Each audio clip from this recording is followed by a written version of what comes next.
So last year, the community as a whole dealt with a lot from its leaders. You know, the former superintendent was sentenced to prison on bribery charges, and the mayor was recalled.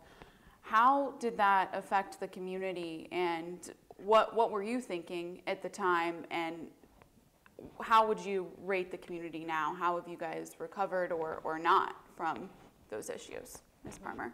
Well, I'll tell you, I had the opportunity to really get to know Richmond Heights, the leadership. I had an opportunity to meet with our now mayor, Roach, on a couple of occasions, as well as members of City Council. In fact, I have, at this point, all members of City Council endorsing my campaign, with the exception of Councilman Alexander, and so I'm hoping to speak with him soon so that he gives me his endorsement as well. And I've been afforded the opportunity to actually list each member of City Council on my materials.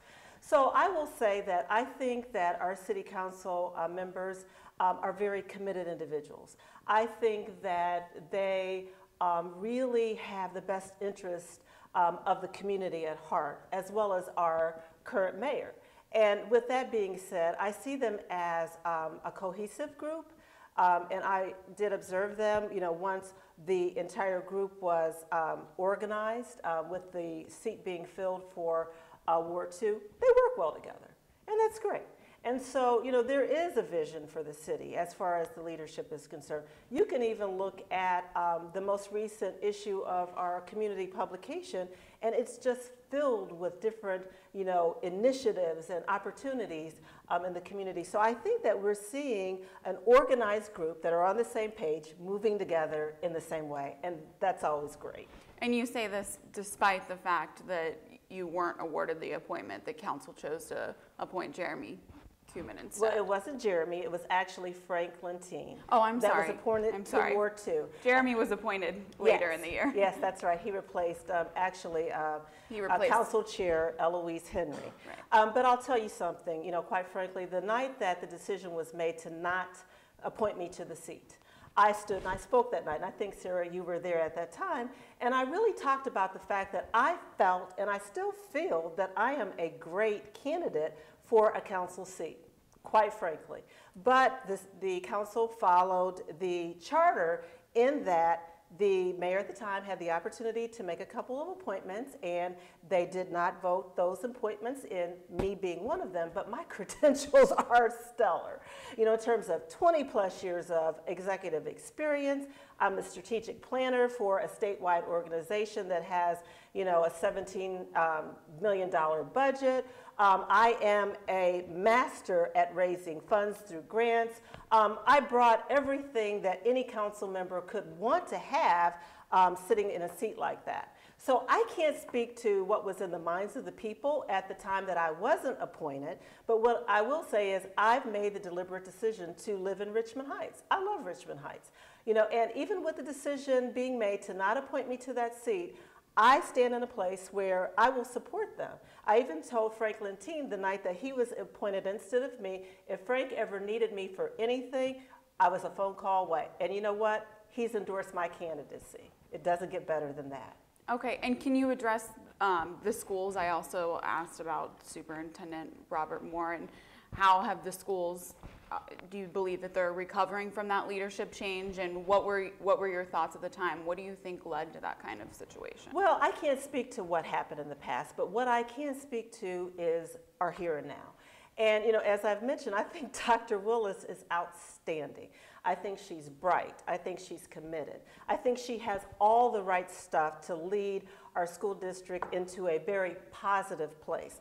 And so, you know, things happen for a reason. I can't speak to why a change happened with our leadership in that way, but I've been more than satisfied with, you know, her performance up to date and her vision for the future, and most importantly, her commitment, you know, in terms of making sure that the children of Richmond Heights get a quality education, the quality education that they deserve.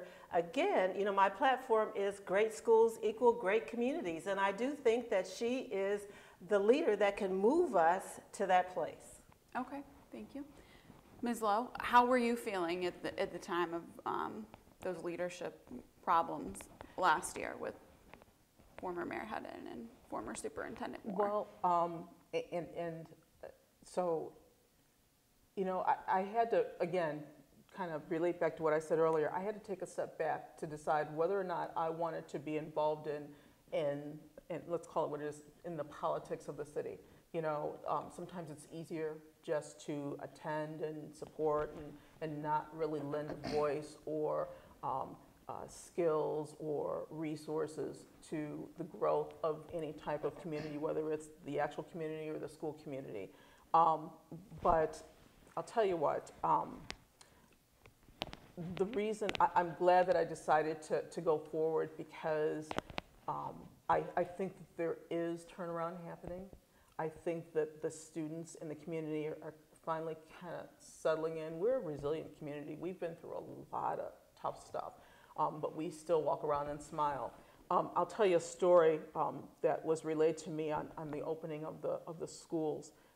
This school year, the students had a chance to walk around and they saw, and the parents that were in the schools for the back to school celebration, they saw the clean halls and the painted lockers and some of the new things that they had provided, and they saw the staff and they saw the folks in the courtyard, and they were like, all this is for us? And yeah, it's for you because you are just that important. We went through kind of a tough time. I teased my son that, you know, he learned, you know, poli-sci even before he went to college because everything that was going on in the school, you know, they had to go to school with everything that was going on but still focus on the task at hand, which was to get an education. Those kids came out and were able to do that. And the effect of their resilience is that the kids now are following in their footsteps.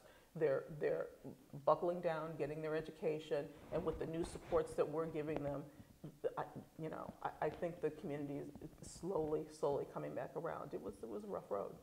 So your son was attending the school at the time? Yes. How did that impact the students and the morale? You know what? I was so proud of those guys. I was so proud of those guys. They, I'm not saying that it didn't impact them. However, it didn't stop them.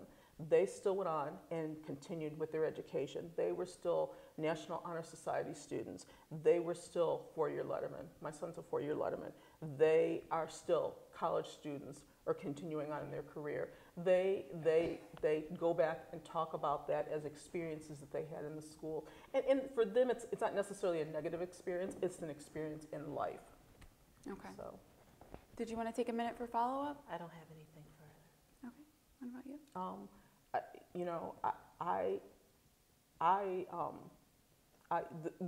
I'm very proud of our town. I think that I feel comfortable in our town in terms of walking out among the community, seeing the seniors, seeing the students, seeing seeing the progress. I don't feel any residual effects from that. I'm still able to go to school board meetings and community meetings, and we're still able to take care of the business at hand, but still walk away as neighbors. And I think that's a great plus for a city that has been through so much as what we've